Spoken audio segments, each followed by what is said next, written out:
Bueno, buenas tardes a todos. Muchas gracias, Santiago, ahí por la introducción, por las palabras. No, pues la verdad, a mí me parece esto una iniciativa muy buena porque tratamos siempre de expandir un poco los conocimientos más allá de lo que podamos adquirir en nuestra facultad, que de uno cierto modo, pues como por la intensidad, a veces queda como el conocimiento como con falta de refuerzo, y estas charlas son muy útiles para hablar un poco de esas características a reforzar o de lo más importante. Y pues no, nada, muchas gracias a ustedes por la invitación y espero que disfruten la charla. Listo. Eh, Me confirman si se escucha bien, si se están viendo bien la pantalla. Sí, señor, perfecto. Muchísimas gracias. Listo. Entonces, damos inicio a esta charla.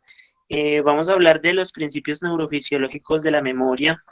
Pues nuestra idea no es tanto centrarnos en la patología ni en el examen de la memoria, pues porque nos daría una charla muy grande. Yo creo que sobre la memoria hay mucho tema para abarcar. Entonces, aquí nos vamos a centrar un poco en los principios neurofisiológicos, que es como lo más interesante de este ciclo. Y pues nada, me presento. Mi nombre es Breiner Arturo Peñaranda, estoy en cuarto semestre de medicina en la Universidad de Caldas y damos inicio, pues. El día de hoy nuestros contenidos se basan primero, vamos a hablar de cómo adquirimos la memoria, de cómo se forma la memoria, de los mecanismos que incluyen la recolección y adquisición de esa información para la memoria.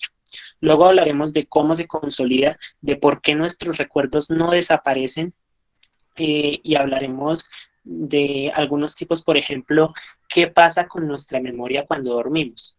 Eh, Luego hablaremos de los tipos de memoria, de cómo podemos clasificar la memoria y cómo nos afecta en la cotidianidad. Luego hablaremos de cómo evaluamos, así brevemente, cómo evaluamos la memoria y algunos conceptos epidemiológicos.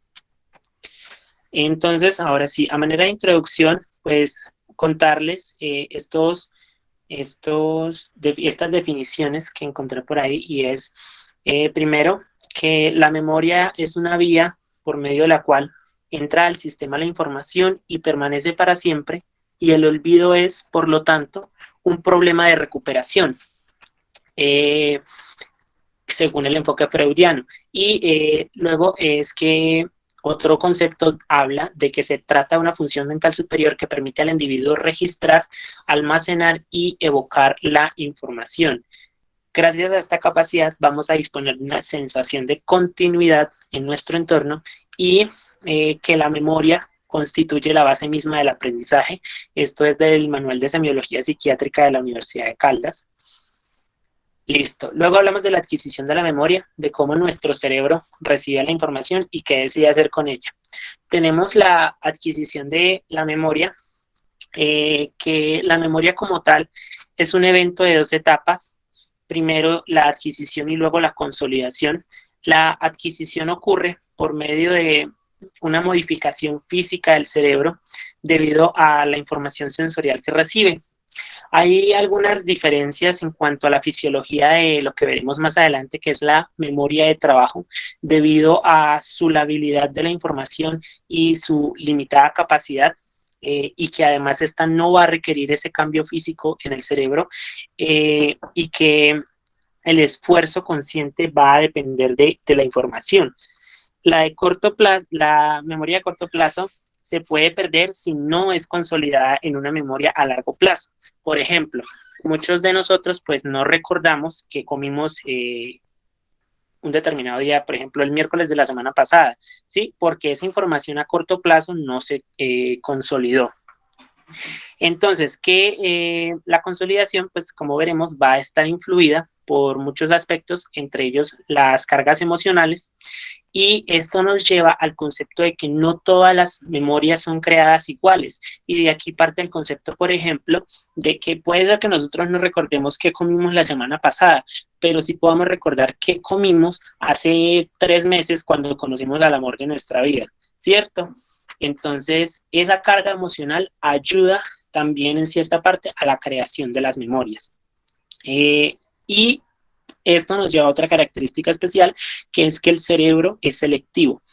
Entonces esa adquisición como tal va a ocurrir por una modificación de la transmisión sináptica entre las neuronas y va a requerir factores fundamentales como la expresión de genes y síntesis proteica. Listo. Entonces, hablando ya como tal de la información que recibe el cerebro, el sistema nervioso no escatima en las neuronas a utilizar para el almacenamiento de información, y de hecho se forman patrones de actividad muy amplios y muy selectivos. Pero entonces nos surge una pregunta: ¿cuándo una nueva experiencia se vuelve familiar? ¿Cuándo un determinado objeto se vuelve familiar? ¿Una cara, una persona? Entonces nosotros partimos del uso de las modalidades sensoriales como la captación de la información. Entonces, por ejemplo, usamos la visión como reconocimiento y discriminación de los objetos.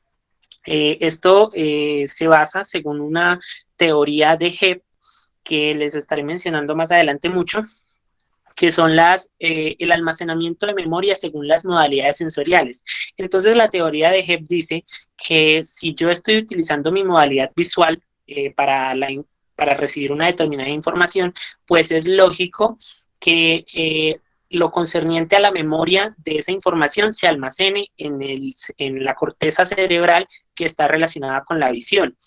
Y pues en estudios que se han hecho en animales, en monos, en macacos, son consistentes con esto, sobre todo con estímulos visuales discriminatorios, pero hay otros estudios que demuestran que también otras lesiones en otros lugares pueden afectar este reconocimiento, esta adquisición de memoria.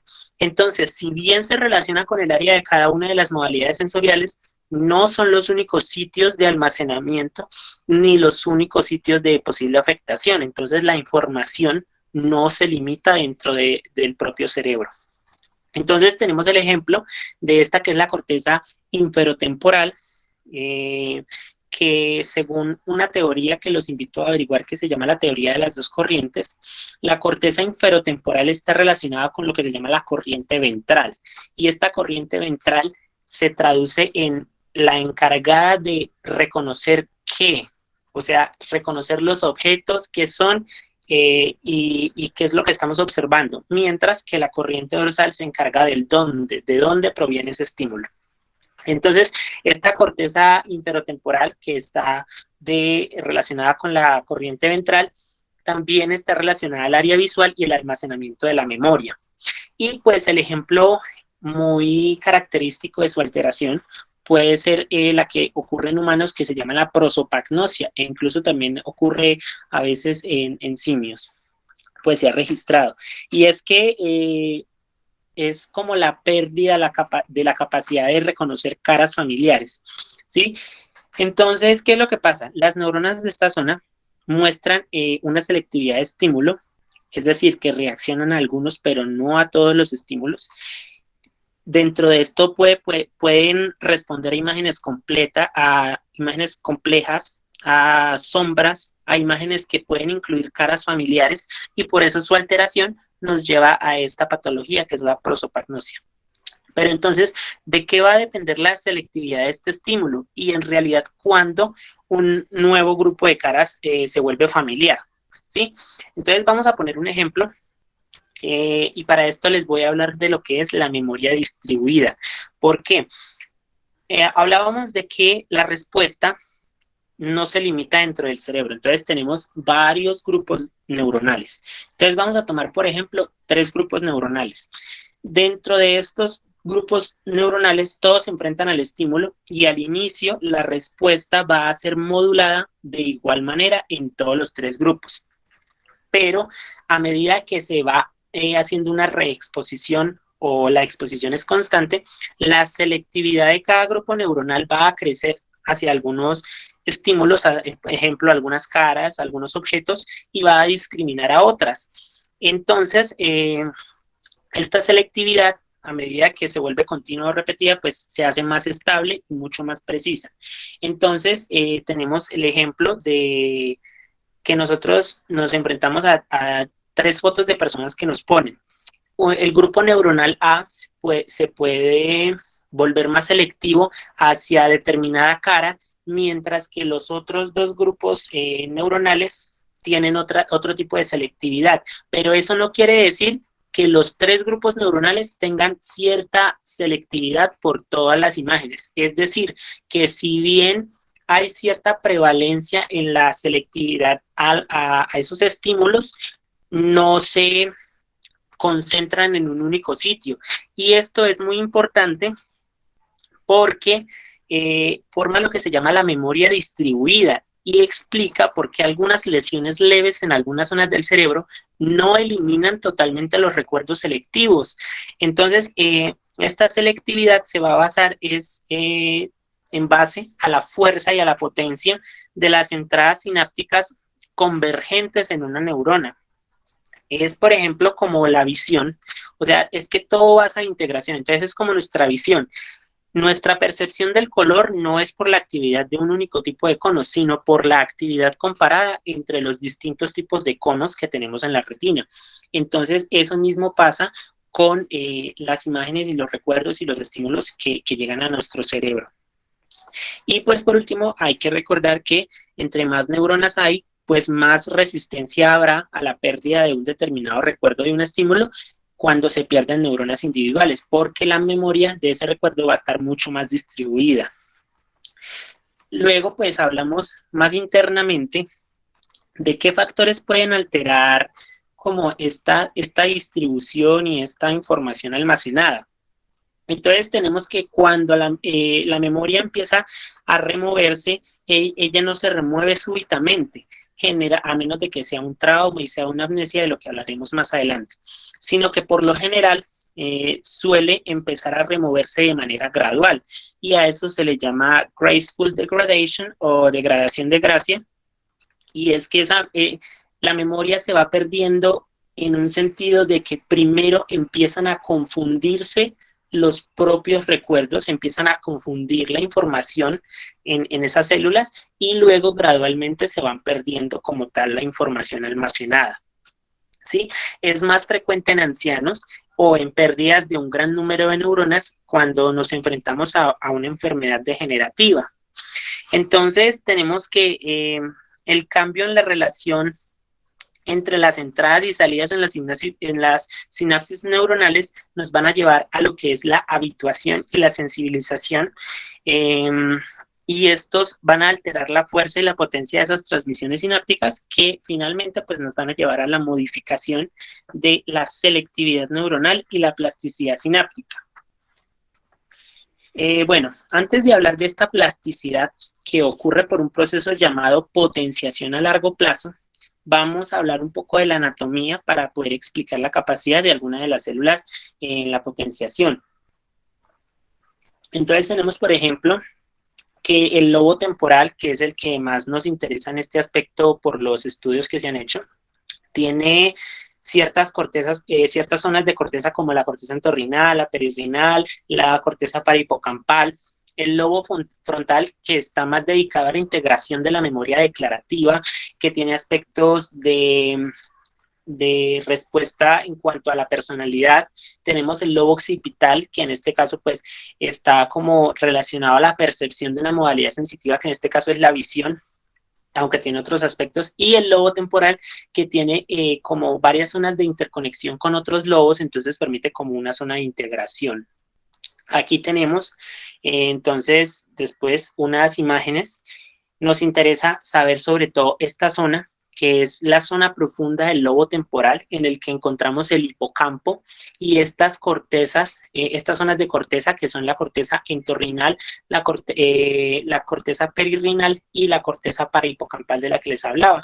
Pues el nombre deriva a que esta zona hipocampal pues tiene en una forma completa similar a la de un hipocampo, un caballito de mar. Aquí hablamos entonces ya específicamente de qué es lo que ocurre en el interior de esta zona hipocampal, y entonces tenemos que en el hipocampo, como ya veíamos en el ciclo anterior, está compuesto por unas capas celulares. Tenemos una que es el giro dentado, que tenemos aquí señalado, y otra que es el cuerno de Amón. Este cuerno de Amón tiene varias zonas que son CA1, CA2, CA3 y CA4. De estos, pues los grupos celulares más importantes son CA3 y CA1. Bueno, de las aferencias que recibe el hipocampo, la principal viene de la corteza entorrinal, por medio de un camino que se llama el haz perforante o camino perforante, que es un haz de axones que sinapta aquí en el giro dentado, y entonces de este giro dentado salen axones llamados fibras musgosas que sinaptan en los grupos celulares de CA3, y que de aquí salen axones que van a parar a varios sitios. Unos van hacia el fornix, como vemos aquí. Otros forman una rama que se llama la rama colateral de Schaffer, que forma sinapsis con CA1, y que en ocasiones pues a todo este circuito se le llama el circuito presináptico, que es la corteza entorrinal, al giro dentado, de ahí a CA3 y principalmente luego a CA1. Y pues la importancia del hipocampo es que por su simple arquitectura pues es el lugar ideal para estudiar las transmisiones sinápticas en el cerebro mamífero.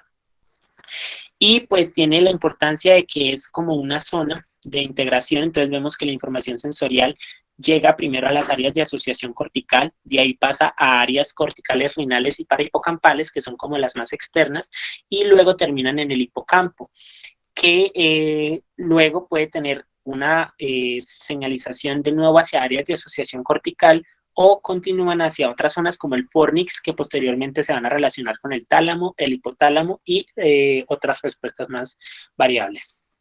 En cuanto a la efectividad sináptica, pues tenemos que entender entonces que se basan en varios aspectos. El primero es lo que llamamos la potenciación a largo plazo, que veíamos que hace parte de la plasticidad neuronal. Vamos a hablar un poco de lo que son, como a nivel molecular, el rol de algunas enzimas. Tenemos luego el debilitamiento, que es lo que pasa cuando las sinapsis no completan como el proceso de consolidación. Vamos a hablar de unas teorías y de la regulación bidireccional. También tenemos la contraparte de la potenciación a largo plazo, que se llama la depresión a largo plazo. Y por último, la homeostasis que tiene todas estas células para la consolidación de la memoria y la adquisición como tal. Entonces vamos a hablar de la metaplasticidad y del escalamiento sináptico. En cuanto a la potenciación y a la depresión, entonces tenemos que vamos a referirnos al grupo de células en CA1. Entonces, pues en 1973 se descubrió que si se hacían estimulaciones cortas en la vía perforante, en las neuronas del giro dentado, se iban a producir unas potenciaciones a largo plazo, y que las sinapsis, que son mayormente excitatorias, iban a mostrar unos mecanismos que ya les voy a explicar. Entonces, esta estimulación por las potenciaciones a largo plazo, lo que iba a causar era un aumento en los potenciales excitatorios postsinápticos, que se volvían mucho más efectivos ante umbrales de estímulos mucho más bajos. Entonces, la plasticidad sináptica en este aspecto va a formar un tipo de selectividad de entrada. Entonces, tenemos que para este experimento la efectividad sináptica se iba a medir a través de los potenciales excitatorios postsinápticos, y que luego se iba a inducir la potenciación a largo plazo, y a esos mismos axones se les daba una estimulación de alta frecuencia por periodos cortos, como si fuera un tétanos, pero y se caracterizaba porque típicamente eran como entre 50 a 100 estímulos por segundo, pero pues los estudios demostraron que esta estimulación no es necesariamente indispensable en los grupos celulares in vivo. Entonces este tétanos puede producir la potenciación a largo plazo y va a ser capaz de inducir entonces esa evocación de potenciales excitatorios posinápticos mucho más grandes de los que eran evocados durante el periodo de base, ¿sí? Lo que sí va a requerir es que la sinapsis sea activada al mismo tiempo que las neuronas posinápticas de CA1 son fuertemente despolarizadas, ¿sí? Entonces, este experimento es útil para comprender que las sinapsis deben ser estimuladas lo suficiente para causar una sumación espacial, para causar los mismos potenciales excitatorios posinápticos, y también una sumación, dije temporal o espacial, bueno, temporal y espacial, tienen que causar las dos, una sumación tanto espacial como temporal. Y a ese proceso de tratar de generar las sumaciones le llamamos la cooperatividad. Lo importante es que, pues, una vez que se ha formado la potenciación a largo plazo, pues las vías involucradas van a ser capaces de disparar una transmisión sináptica con mayor sensibilidad y mayor potencia. Entonces, ¿cuáles son los mecanismos de la potenciación a largo plazo en CA1? Pues primero que la transmisión sináptica en el hipocampo es mayormente excitatoria y está mediada por los receptores de glutamato. Entonces recordábamos que los receptores de glutamato son los receptores AMPA que permiten el paso de iones de sodio, y también están los receptores NMDA, ¿sí? Entonces, los receptores AMPA van a causar potenciales excitatorios posinápticos en la sinapsis de las células piramidales de CA1, en la rama colateral de Schaffer, ¿sí? Y pues los receptores NMDA, que tienen la propiedad inusual para transportar iones de calcio, pero solo cuando el glutamato se une a la membrana posináptica y que la membrana posináptica está lo suficientemente despolarizada para desplazar los iones de magnesio que bloquean el canal. Entonces, la evidencia actual pues sugiere que el aumento en la concentración intracelular de calcio va a ayudar a esa inducción de las potenciaciones a largo plazo. Por ejemplo, se ha investigado que la aplicación de inhibidores farmacológicos del receptor NMDA van a inhibir también la formación de estas potenciaciones a largo plazo, ¿sí? Entonces, esto se debe a que el calcio va a activar dos proteinquinasas. La primera es la proteinquinasa C y la segunda es una proteinquinasa llamada proteinquinasa 2 dependiente de calcio y calmodulina, que también se la llama la CAMK2. Entonces, los estudios sugieren que la respuesta final es un aumento en la efectividad de la existencia de los receptores posinápticos AMPA.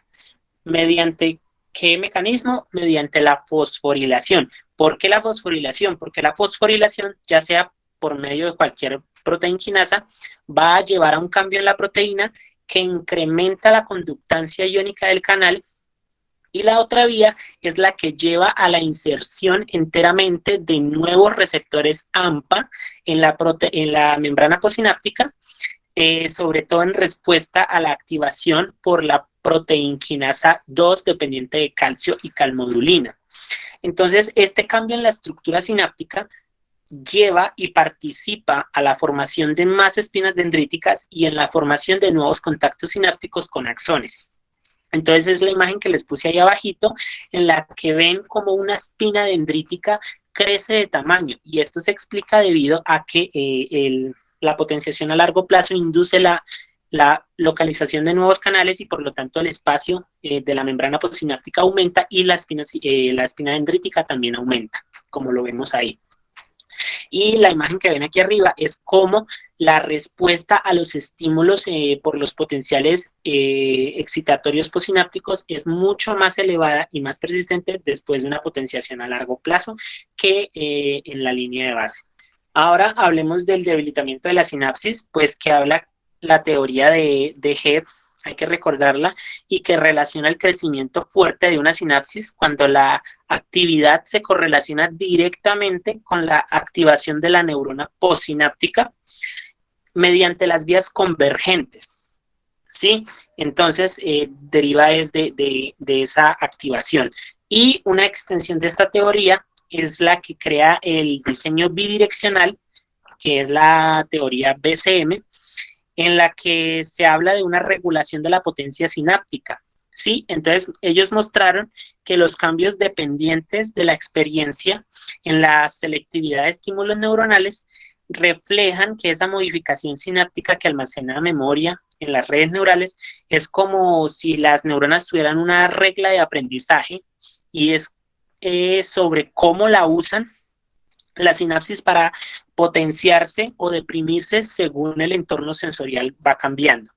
Además, pues que la teoría también afirma que la sinapsis va a sufrir un debilitamiento cuando en lugar de activarse la sinapsis al mismo tiempo que la célula posináptica se despolariza fuertemente, como les comentaba, entonces el debilitamiento ocurre cuando que en lugar de ocurrir eso, la membrana posináptica se despolariza parcialmente o débilmente y a esto se le llama una depresión a largo plazo homosináptica. Entonces, pues podemos decir que la potenciación a largo plazo resulta es cuando el potencial excitatorio posináptico es causado por la liberación de glutamato sináptico al mismo tiempo que un potencial de acción en la neurona posináptica ocurre, mientras que la depresión a largo plazo resulta cuando los potenciales excitatorios posinápticos son causados por la liberación de glutamato, pero el potencial de acción posináptico es más débil o es posterior, ¿sí? Lo que más interesa, lo que más interesa para la explicación de la depresión a largo plazo es la vía dependiente de los receptores NMDA, porque ellos son los que admiten calcio dentro de la neurona posináptica y por lo tanto es necesario un aumento en la concentración para impulsar la depresión a largo plazo. Entonces nos sale la duda, ¿cómo es que una misma señal, en este caso la concentración de calcio, logra tener dos efectos contrarios? Pues lo principal es la diferencia en el nivel de los receptores que se activan, porque debido a que la despolarización es parcial, pues el desbloqueo de los canales que tienen el magnesio ahí tapándolos tampoco es total y por lo tanto las respuestas selectivas son diferentes y la activación de enzimas también es algo diferente. Entonces, las activaciones por grandes concentraciones de calcio, como los vemos en las potenciaciones a largo plazo, aumentan la acción de las proteinquinasas que ponen grupos fosfato, mientras que las concentraciones prolongadas, modestas o bajas de calcio, activan son las proteinfosfatasas, que quitan esos grupos fosfatos en lugar de ponerlos.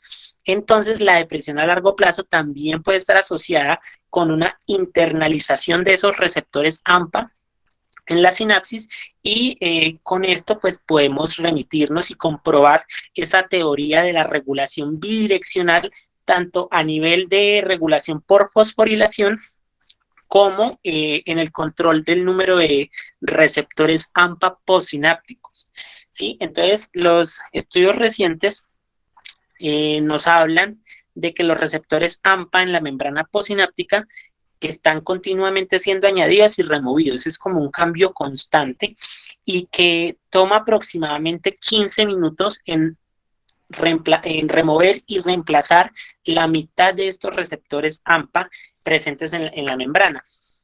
Y a pesar de este remarcable cambio, la transmisión sináptica se vuelve estable mientras esa proporción de cambio y recambio se siga manteniendo, ¿sí? Entonces, aquí es donde vemos que la depresión a largo plazo y la potenciación a largo plazo dañan este equilibrio y llevan a un incremento o a un decremento en la capacidad de la membrana sináptica por los receptores AMPA.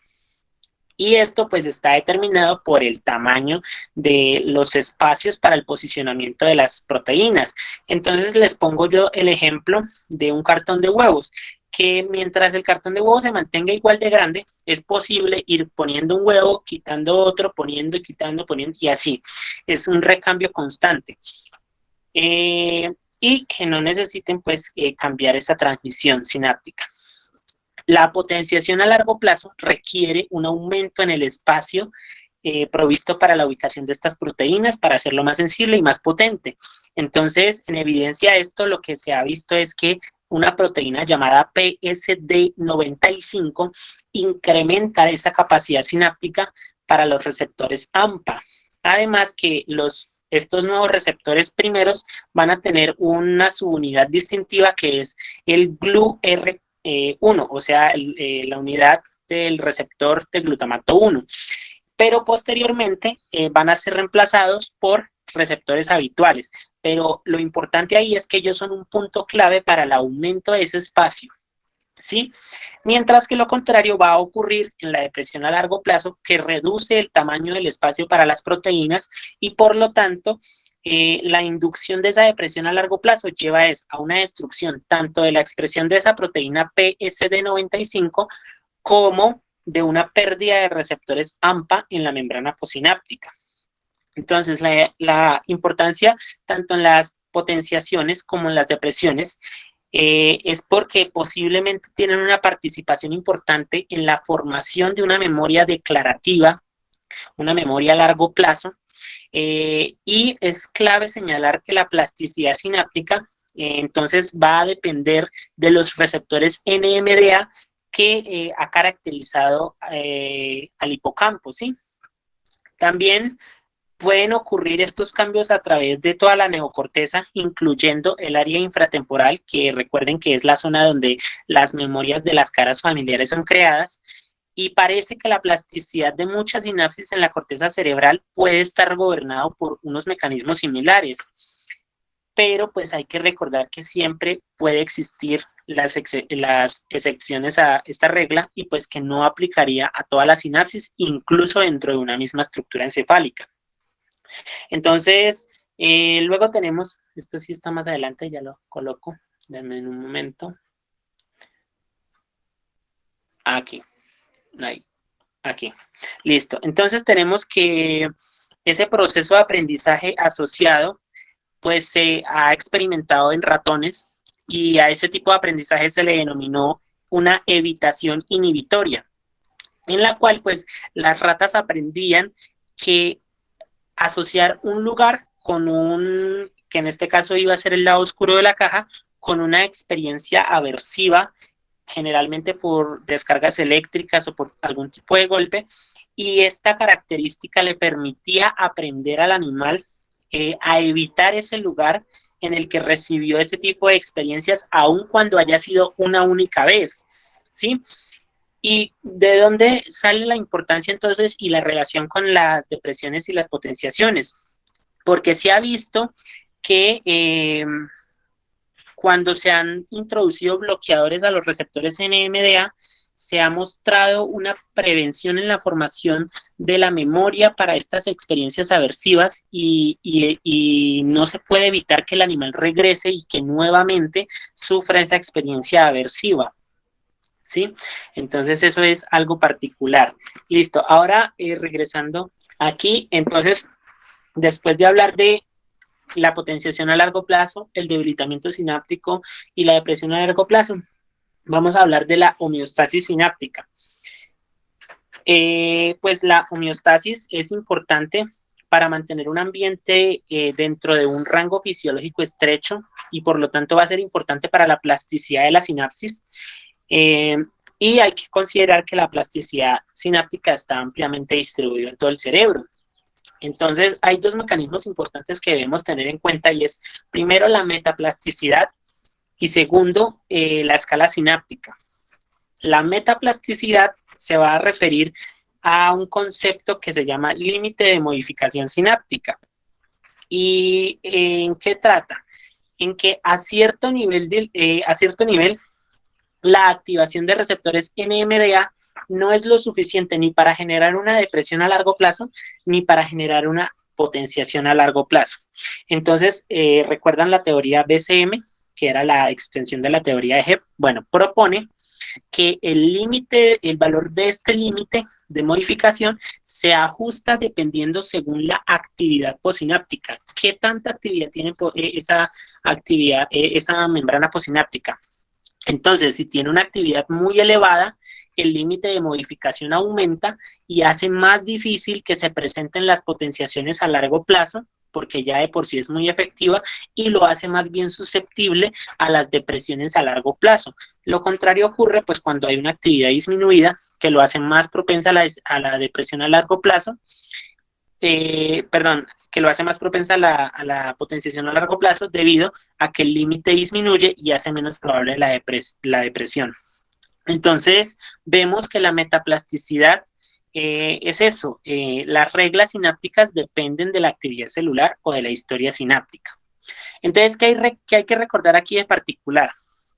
Que hay que recordar que los receptores NMDA están compuestos por 4 subunidades, 2 subunidades NR1 y 2 subunidades NR2. Y dentro de estas subunidades NR2 hay de 2 tipos, la A y la B. Y ellas van a determinar también unas propiedades al mismo receptor, incluyendo la capacidad de la conductancia de calcio que va a pasar intracelularmente y qué enzimas van a ser activadas. Entonces, la potenciación a largo plazo se va a ver favorecida cuando hay una baja actividad, como ya lo veíamos, y los receptores expresan más el tipo de receptor NR2B, mientras que la depresión a largo plazo va a estar más favorecida cuando hay una alta actividad cortical y se expresan receptores que expresen más NR2A, como lo vemos en esta imagen, ¿sí? Luego, pues, hablamos del segundo elemento, que es la escala sináptica o el escalamiento sináptico, que corresponde, pues, a un ajuste de esa efectividad sináptica absoluta. Esto va a ser por unas diferencias relativas que se vuelven de cierto modo como invariables, incluso cuando los niveles absolutos de receptores o de sinapsis van aumentando o disminuyendo, la efectividad tiene como un mecanismo de regulación. Esto se debe a que la neurona ajusta, bien sea multiplicando o dividiendo, los valores límites de esa potencia sináptica relativa. Entonces hace que la efectividad sináptica absoluta se mantenga más o menos estable. ¿Qué otra cosa les iba a contar yo de eso? Pues que así es como la metaplasticidad se cree que colabora aquí, como también con mecanismos como el calcio, que entra a través también de canales de calcio activados por voltaje y terminan activando enzimas como la quinasa 4 dependiente de calcio y calmodulina, y entonces un periodo de actividad elevado incrementa la expresión de genes dependientes de esta quinasa, mientras que un periodo de inactividad los disminuye.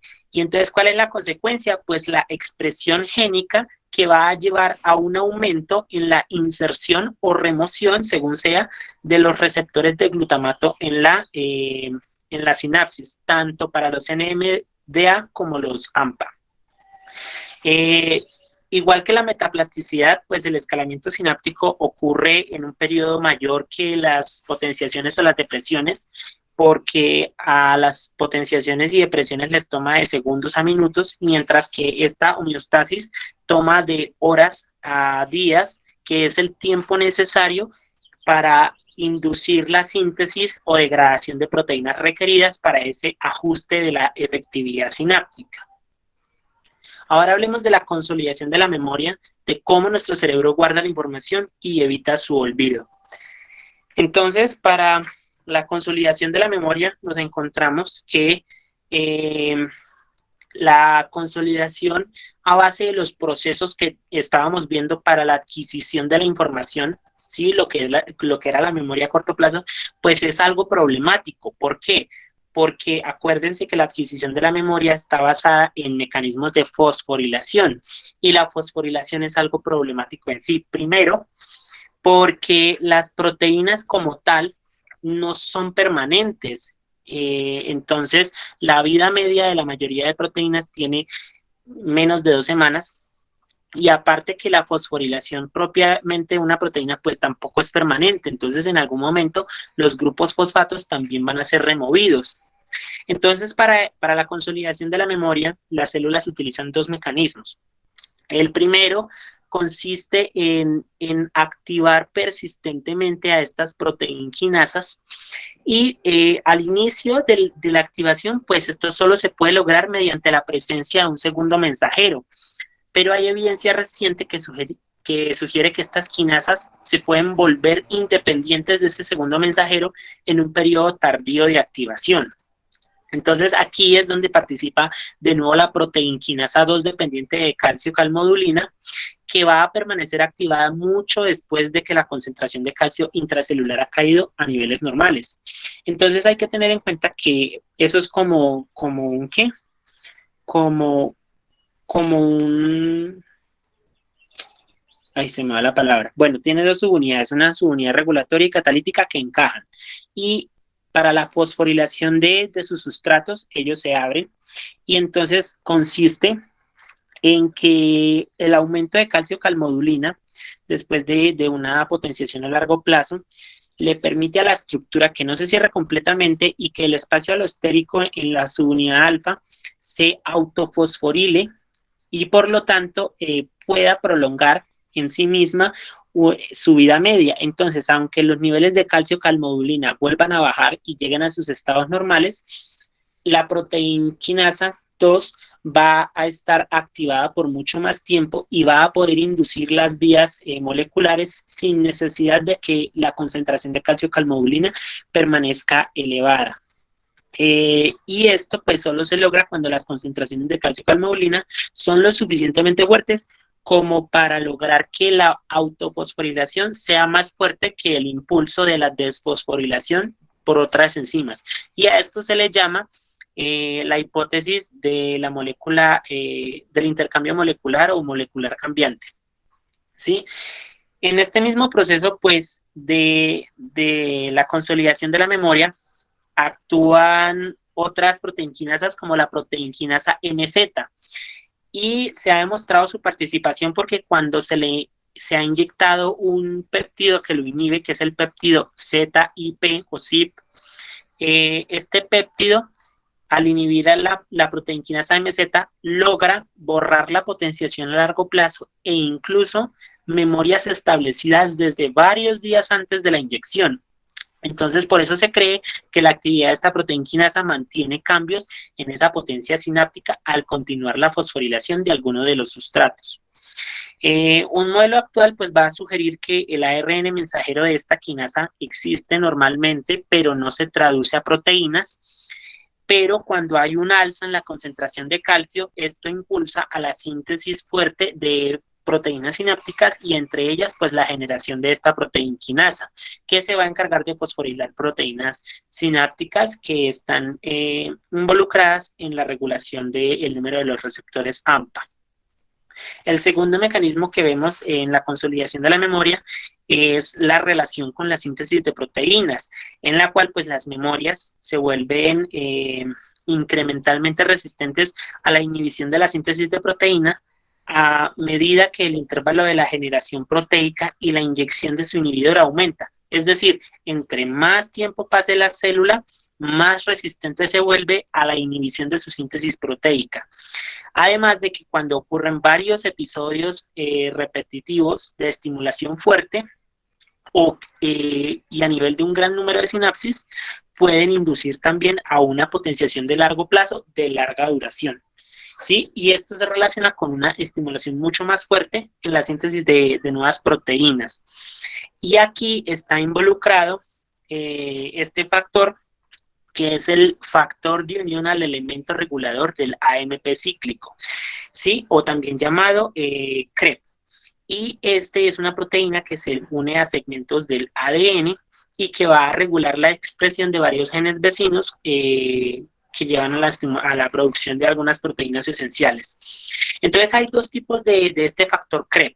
El factor CREP2 va a reprimir la expresión génica cuando se une al ADN, mientras que el CREP1 activa la transcripción, pero solo cuando tiene la presencia de la proteinquinasa A.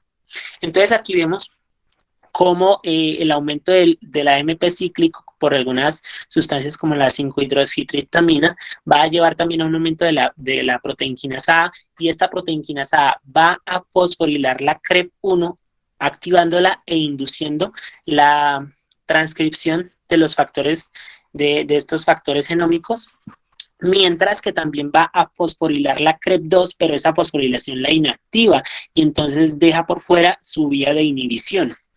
Entonces, ¿qué pasa? Estos factores de transcripción, al ser inducidos, pues van a llevar a la producción de proteínas, de moléculas que van a llevar a la activación del factor de crecimiento transformante beta, que de cierta manera retroalimenta todo el sistema y va a activar la vía de la MAPK, ¿sí? De la proteína quinasa activada por mitógeno.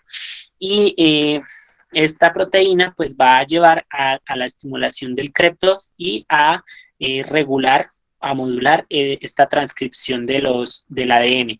Esta regulación del CREP2 también se puede dar por medio de la unión de elementos como la 5-hidroxitriptamina a receptores como el receptor similar al receptor de la tirosinquinasa en todo este proceso. Entonces aquí vemos estas imágenes que lo explican muy bien. Y pues este es un resumen, más o menos. Miren que el CREP2 no hay transcripción, mientras que el CREP1 desplaza el CREP2 y cuando está fosforilado activa la transcripción. Y vemos cómo bajo una baja estimulación la síntesis proteica solo aumenta un poco y tiende a ser más estable, mientras que una fuerte estimulación va a llevar a un alza considerable como respuesta a la síntesis proteica, ¿sí? Aquí vemos la comparación. Ahora hablemos pues de la clasificación. Una cosita que se me olvidaba decirles aquí. Pues se han hecho experimentos con moscas de la fruta en la que se ha inducido la disminución de este gen y se ha manifestado problemas para desarrollar acciones normales, mientras que un aumento inducido de esta proteína puede ayudar a recordar al animal cómo realizar una acción incluso después de un único intento. Entonces, algunos autores llaman a esto como un tipo de memoria fotográfica, porque no es solo para acciones, sino también para hacer recuerdos visuales, y eso se ve en los humanos, sobre todo, como lo hablaremos después, en los trastornos del espectro autista, que tienen una alta capacidad. ¿Sí? Y pues se cree que este podría ser un foco de estudio muy importante para buscar una mejoría de calidad de vida en los individuos con enfermedades degenerativas como la enfermedad de Alzheimer. Ahora sí, hablemos de la clasificación de la memoria, de cómo usamos la memoria en prácticamente cualquier actividad cotidiana. Entonces, iniciamos hablando de la diferenciación entre aprendizaje y memoria, en el que el aprendizaje es la adquisición de un nuevo conocimiento, mientras que la memoria es la retención de la información aprendida.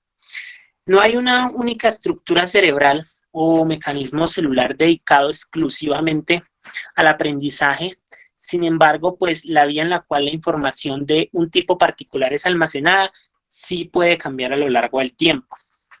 Entonces, vamos a hablar de la clasificación de la memoria. Primero hablamos de una división entre memoria a largo plazo y una memoria a corto plazo. Dentro de la memoria a corto plazo tenemos la memoria sensorial, la memoria a corto término y la memoria de trabajo, cuyas características especiales las trabajaremos más adelante. Pero nos interesa más explicar la memoria a largo plazo, que es como tal la que nos da la mayoría de información y que es la que mayor división tiene.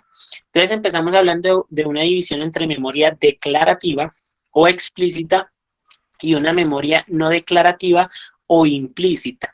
Entonces la memoria de los hechos, de los eventos, es la memoria declarativa. Y entonces hay que distinguir entre la episódica y la semántica. La episódica es respecto a experiencias de vida autobiográfica, a las experiencias personales específicas en un determinado tiempo y un determinado lugar, mientras que la semántica está relacionada a los significados que le damos a nuestro entorno y al mundo, a lo que son los objetos, al lenguaje, a determinados conceptos. Listo. Mientras que la memoria no declarativa tiene más divisiones, pero la más importante es la memoria procedimental, que va a corresponder a los hábitos, a los comportamientos y a las habilidades que podemos desarrollar. resulta de las experiencias directas, ¿sí? Y pues a diferencia de esta memoria no declarativa, la memoria declarativa se ha visto que no hay un límite claro en la capacidad de almacenar, pero que sí hay una gran diversidad en la facilidad y la rapidez en que la nueva información se puede adquirir, ¿sí? También tenemos el sistema de representación perceptual, tenemos por último, dentro de la memoria no declarativa, estos dos tipos de aprendizaje. Un aprendizaje no asociativo, en el que encontramos la habituación y la sensibilización, que ya les hablaré de eso, y el condicionamiento clásico, que está condicionando una respuesta a dos estímulos. Listo. Dentro de la memoria procedimental, pues tenemos que se tiene que involucrar ahí una respuesta motora, que es el procedimiento en reacción a una entrada sensitiva, y la formación de estas memorias ocurre a través de dos tipos de aprendizaje, que son el aprendizaje no asociativo y el aprendizaje asociativo que les mencionaba. El aprendizaje no asociativo va a ser una respuesta en el comportamiento por un único tipo de estímulo, y que puede ser por habituación o por sensibilización. Entonces, en la sensibilización es que la respuesta es igual ante un determinado estímulo que quizás se ha vuelto cotidiano, pero que al cesar y volver a ocurrir posteriormente de forma más fuerte, la respuesta al estímulo se intensifica, incluso cuando previamente no causaba ningún tipo de reacción o causaba poca reacción. Mientras que la habituación corresponde a ignorar un tipo de estímulo que va a carecer de significado en nuestro entorno, y que de hecho estamos nosotros habituados a un montón de estímulos, por ejemplo, como los carros que van pasando por la calle, o los perros ladrando, o la música que se oye de fondo por allá en la casa del vecino mientras nosotros estudiamos, o incluso el ruido que hacen las propias personas que conviven con nosotros en la casa. En el aprendizaje asociativo, pues se va a alterar el comportamiento por la asociación entre varios eventos. Entonces, tenemos el condicionamiento clásico y el condicionamiento instrumental. Entonces, el condicionamiento clásico va a involucrar un estímulo que provoca una respuesta medible con un estímulo que normalmente no evoca ninguna respuesta. Entonces, al primer estímulo se le llama estímulo incondicional, y al segundo se le llama el estímulo condicional, que se va a requerir para ese cambio en el comportamiento. Entonces, ahí tenemos el ejemplo del experimento de Pavlov, en el cual, ¿qué pasó? Perdón. Tenemos el experimento de Pavlov, en el cual tenemos aquí, primero, al perro, al estímulo del sonido de una campana, no generaba ningún tipo de respuesta, pues la asociación entre el ruido de una campana no era significativa para el perro. Mientras que el estímulo incondicional era el alimento o la carne, en el cual el animal tenía un cierto tipo de respuesta comportamental y de hecho fisiológica a este tipo de alimentación. Luego, al perro se le empezaba a asociar las horas de las comidas con el ruido de esta campana. Por lo tanto, se empezaron a mezclar los dos estímulos, y después, finalmente, cuando el perro se le aplicaba el estímulo del ruido de la campana, su mente, por así decirlo, su memoria lo asociaba directamente a que era la hora de la comida, incluso cuando no hubiera esa recompensa de comida, y generaba el cambio en el comportamiento y el cambio fisiológico al estimular la salivación para la comida. Estas propiedades pueden ser codificadas en distintos circuitos neuronales, y se ven involucrados varios neurotransmisores como la dopamina, el glutamato, la serotonina, en fin, y que juegan un importante papel en el acondicionamiento competitivo. Mientras que algunos neuropéptidos también pueden participar en la modulación del atributo afectivo, pero en el acondicionamiento apetecible. Listo. La respuesta a este condicionamiento clásico pues se va a llamar una respuesta condicionada, mientras que el condicionamiento instrumental, un individuo aprende a asociar una respuesta o un acto motor con un estímulo significativo que típicamente está relacionado a una recompensa. Por ejemplo, en este caso, la recompensa del perro iba a ser la comida, ¿sí? Y pues generalmente la motivación va a jugar un rol importante y el acondicionamiento es directo a ese estímulo asociado. Ay, ¿qué le pasa a estas diapositivas? Bueno, tenemos las características de la memoria, de las de corto plazo que les mencionaba ahorita. Entonces, ¿cuál es la diferencia entre la memoria sensorial y la de corto término y de trabajo? La memoria sensorial va en un periodo muy corto, de milisegundos a segundos, pero la capacidad es alta y no requiere un esfuerzo consciente para recordar o evocar esa información. Entonces, por ejemplo, a nosotros nos ponen rápidamente una imagen en la pantalla y nos la quitan. A pesar de que fue por un momento muy corto, nuestra mente es capaz de evocar qué fue lo que vimos, aunque con el paso de los segundos pues se van perdiendo los detalles y a la final se pierde la información. Mientras que la memoria a corto plazo y la de trabajo van desde segundos a minutos. En el caso de la memoria de trabajo es la que usamos en lo referente, por ejemplo, a aprender un número telefónico. Entonces, en cuanto a los números, se cree que lo habitual es tener una capacidad entre 7 dígitos más o menos 2, o sea, de 5 a 9 dígitos. Pero estas sí requieren un esfuerzo consciente para mantener la información. Por lo tanto, si nosotros no estamos pendientes de esta información, no va a ser capaz de consolidarse y en el caso de la memoria de trabajo, pues no se va a ser capaz de expresar posteriormente. Esto se puede evaluar, digamos, en pruebas sencillas de decirle un número al paciente y pedirle que posteriormente la repita pues en un espacio posterior de la entrevista.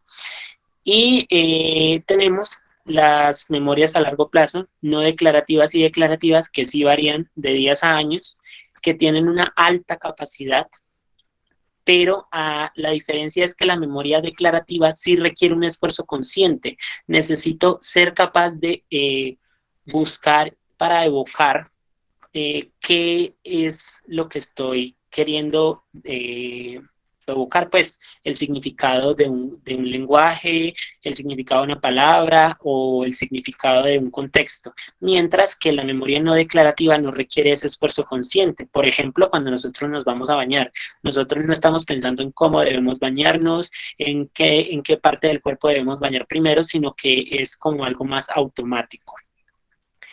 Listo, luego pues tenemos las amnesias. Las amnesias pues son muy conocidas en la vida diaria y corresponden pues a una pérdida de la memoria o de la capacidad de aprender. Puede tener múltiples causas en realidad, como la contusión, el alcoholismo crónico, la encefalitis, tumores, accidentes cerebrovasculares que pueden alterar esa memoria. Es más común que los traumas causen una amnesia limitada con déficits que no estén relacionados con la memoria, pero sí hay déficits cognitivos.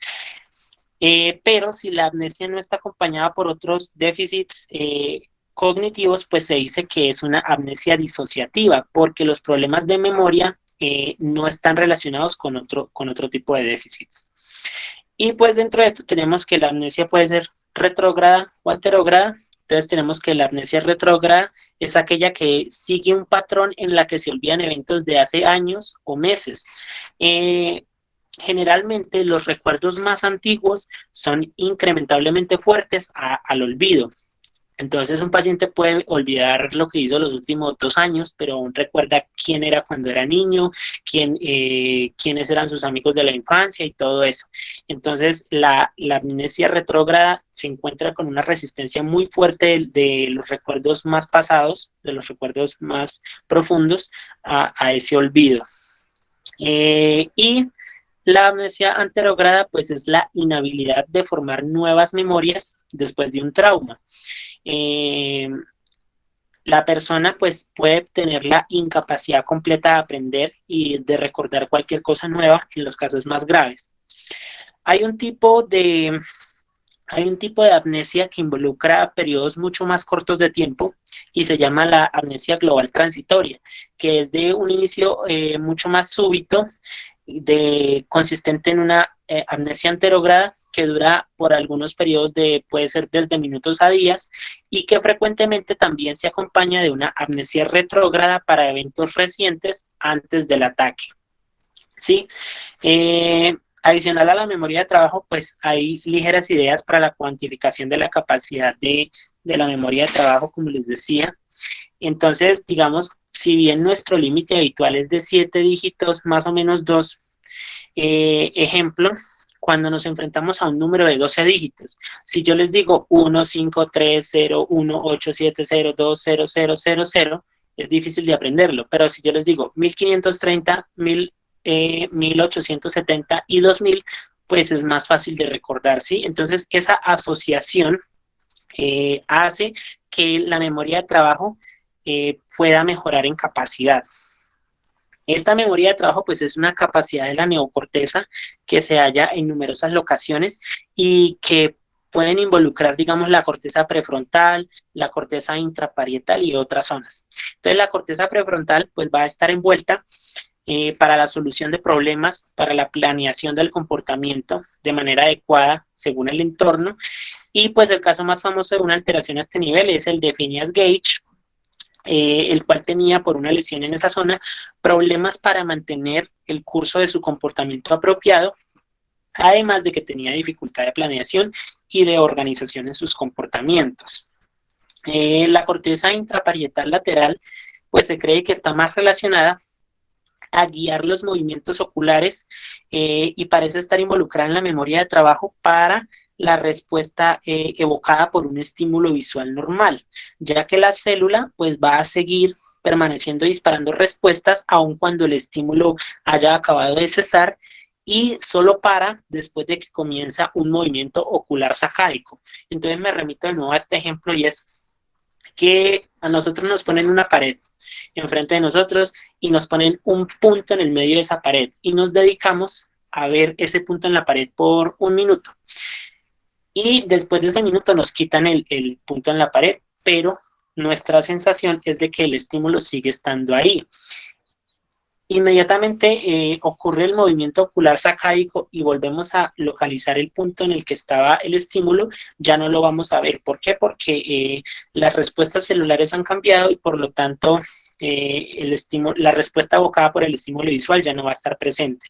Y dentro de esa respuesta vemos que pueden incluir diversas zonas de todo el sistema nervioso, como los núcleos motores craneales, la formación reticular, los núcleos trigéminos, entre otros. Entonces es algo muy importante en eso. Ahora, ¿qué pasa cuando dormimos? Entonces aquí dice, como el sueño contribuye con precisión al fortalecimiento sináptico después de aprender una tarea, no se conoce muy bien. Pero lo que sabemos actualmente sugiere que el sueño posiblemente facilita la consolidación de la memoria a través del mantenimiento de la señalización del AMP cíclico durante la fase inicial de la consolidación de la memoria.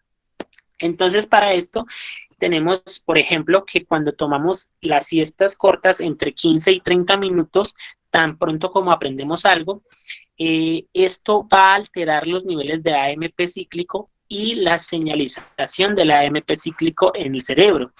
Y hay que recordar que entonces esta señalización del AMP cíclico es esencial en el requerimiento para la expresión del factor Krebs, para el reclutamiento de nuevos receptores, la inducción de la plasticidad sináptica, lo que lo hace primariamente fundamental en la consolidación de la memoria. En cuanto a las alteraciones de la memoria en el mundo, pues tenemos que es algo que si bien puede ser no patológico en todas las situaciones, como veremos más adelante, las amnesias lacunares es algo muy habitual en nuestro entorno. Sí hay un gran problema en muchas alteraciones, sobre todo neurodegenerativas. Entonces tenemos que la principal alteración es debido a la demencia, a las demencias, de la cual el 60 a 70% de los casos de las demencias es causado por la enfermedad de Alzheimer, mientras que otras demencias y otras causas son relativamente frecuentes. Dentro de esas otras causas podemos tener al estrés, a los déficits de atención, que son muy frecuentes también, a los trastornos del sueño, a la medicación, sobre todo con ansiolíticos o antiepilépticos, aunque hay otros medicamentos que pueden mostrar cierta intervención con la memoria, trastornos mentales como la depresión, los casos severos como la pseudodemencia, trastornos como la esquizofrenia, el hipotiroidismo o déficits de vitamina B12. Según la OMS, actualmente hay más de 50 millones de personas que sufren algún tipo de demencia y se estima que para el año 2030 van a haber más de 80 millones de personas que van a sufrir algún tipo de demencia. Bueno, vamos a hablar entonces de la evaluación de la memoria. Son conceptos muy generales para evaluar las alteraciones de la memoria en general, pero es como para que tengan idea. Entonces, la memoria en el examen se va a evaluar a lo largo de toda la entrevista, desde que estamos en contacto con el paciente, porque se van a buscar siempre fallos dentro de los tres rendimientos, que son la capacidad de registro, que es la memoria de trabajo o memoria a corto plazo, el almacenamiento, que involucra la memoria a corto plazo, y la evocación, que involucra la memoria a largo plazo. Entonces, en la capacidad del paciente de contarnos los síntomas, en la capacidad y relacionado con la atención que puede prestar el paciente a la información, entre otras. Entonces, nosotros hablamos de unas alteraciones en la memoria que pueden ser cuantitativas o cualitativas. Entonces, en cuanto a las cuantitativas, tenemos que pueden ser por exceso o por defecto de la memoria.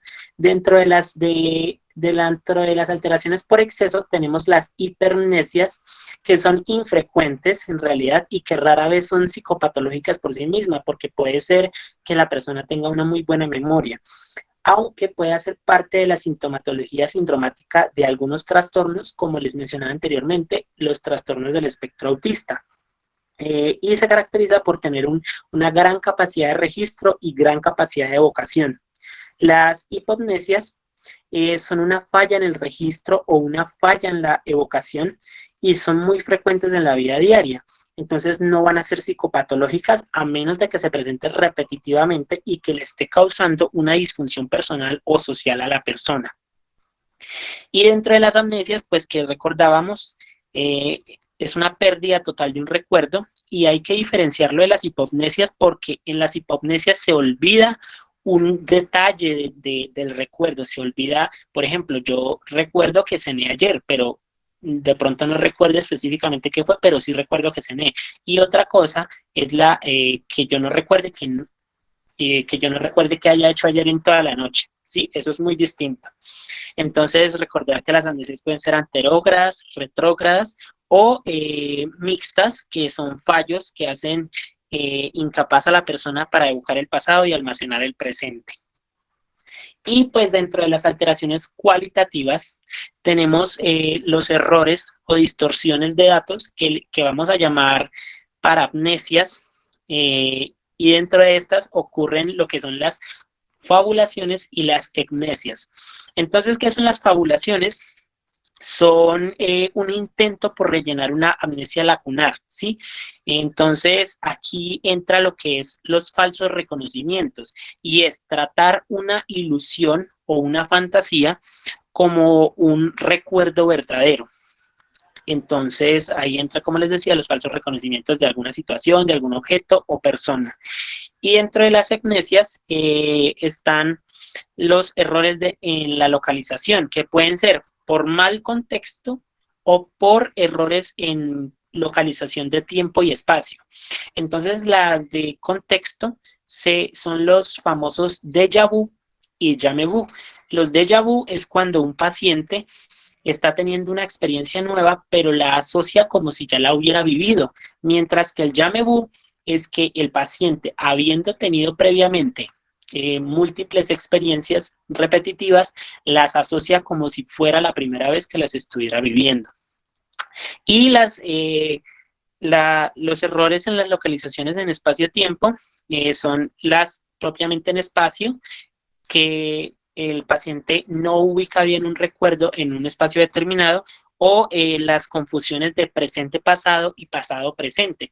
El paciente llega y dice como que no, pero ¿cómo que fue esta mañana si eso pasó hace una semana? O no, ¿cómo que fue el año pasado si eso fue ayer? Entonces, esas son las confusiones presente pasado y pasado presente. Listo, aquí les dejo unas referencias porque, como les decía al inicio, el tema de memoria es muy amplio. Yo les recomiendo mucho leer libros de neurociencia como el Neuroscience Exploring the Brain, que es de Beer, y estos libros, como el de Cognitive Neuroscience, que es de Gazzaniga, o el Manual de Semiología Psiquiátrica de la editorial de la Universidad de Caldas. Y pues estos tres libros que fueron mis fuentes principales para la investigación, que son el Neuroscience de Beer, el Neuroscience de Purves y la Neuroanatomía de Puelles. Muchas gracias.